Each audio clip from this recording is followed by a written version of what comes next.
Dans cette étape, vous allez comprendre comment les émotions et les pensées touchent l'organisme et influencent votre jeu. Comment enrayer les divers comportements de crainte et attitudes de doute. Tous les joueurs professionnels ont leur façon de préparer le coup. Cette routine leur permet en premier lieu d'élever leur niveau de concentration et plus particulièrement à fixer leur attention sur un objectif précis. Lors de ces routines, vous allez activer les 4 zones de votre cerveau. L'hémisphère gauche pour la réflexion, la prise de décision. L'hémisphère droit pour l'imagination, la visualisation. Le cerveau médian pour la conscience de soi en relation avec les émotions. Et enfin, le cervelet pour la clé de démarrage, le stimuli, la mise en mouvement. Vous ressentirez calme, confiance et énergie.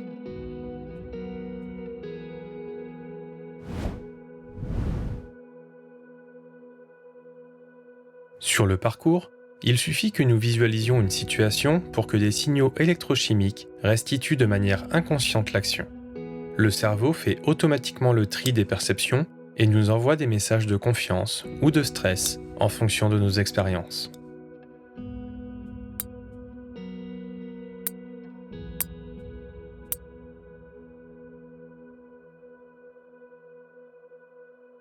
En une fraction de seconde, notre inconscient analyse une foule de données avec un degré de complexité qui dépasse de loin celui de notre pensée consciente. Et pourtant, nous ne nous rendons compte de rien, car une intuition nous informe du travail de l'inconscient.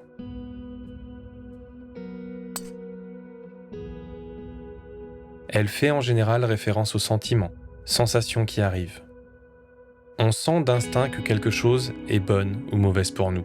Ces messages subjectifs sont extrêmement importants, car ce sont les signaux que notre cerveau nous envoie pour nous dire si nous devons ou non faire telle ou telle chose. Si votre cerveau rejoue des scènes de mauvais coups ou un sentiment de doute devant un obstacle, alors que nous devrions avoir aucun problème pour franchir l'obstacle, c'est que votre inconscient a pris le dessus. Malheureusement, l'inconscient a toujours une longueur d'avance. C'est pour cette raison que nous avons du mal à rectifier une mauvaise pensée. Nos actions résultent en permanence des informations traitées dans le passé. Tout ce que nous percevons de façon consciente a été envoyé un tiers de seconde au moins auparavant par notre inconscient.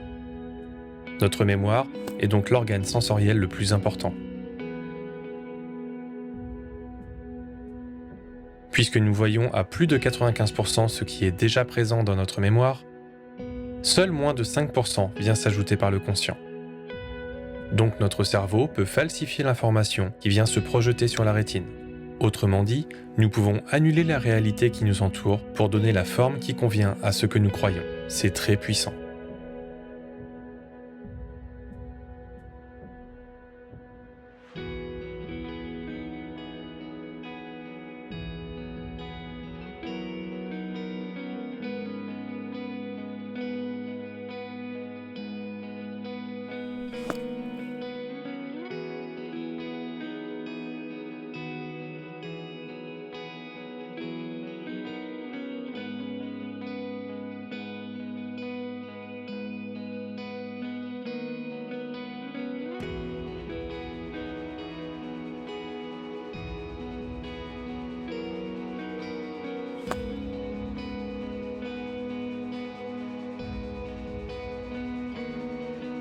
Nous venons de voir les 3 étapes du MRP.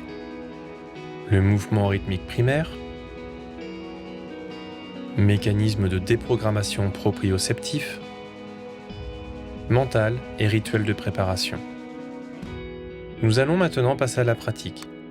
Après une séance d'échauffement, nous vous proposons de voir un test de 9 situations du putting au plein swing.